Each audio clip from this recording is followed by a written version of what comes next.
Hey again, this is Matt with MS Partners LLC.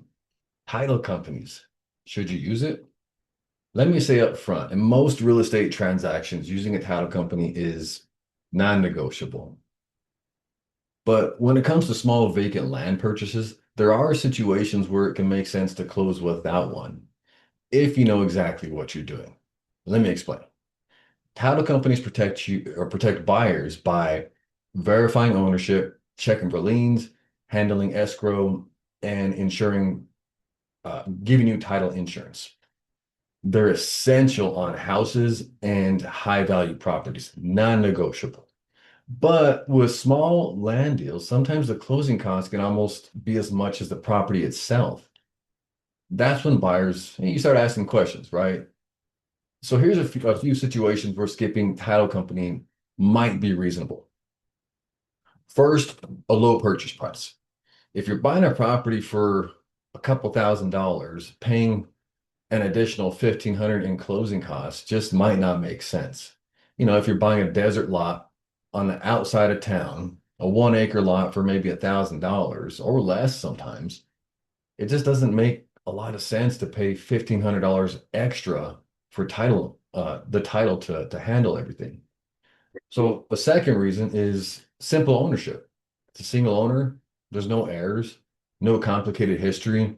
You're talking to John B. Smith, and when you look at the deed, it shows John B. Smith. So you're pretty confident in who it is. You've already reviewed public records. That's the third thing. You review the deed. Again, when you're talking to the seller and you want to do a direct closing, you just got to do a few things. One, you got to look at the deed, the most recently recorded deed with the county.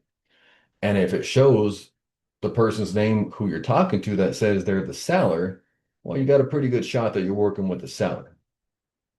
You want to make sure property taxes are paid. So you don't want to send them a check and then find out later, well, there's 10 years of back taxes. You want to check basic lien status, which is not difficult to do. All you have to do is call the county clerk's office and ask if there are any recorded liens on this property. And they'll let you know right away. So you're checking ownership, taxes, liens. And the fourth thing is you need to be comfortable with the risk. So this is important. Without title insurance, you are assuming responsibility if something shows up later.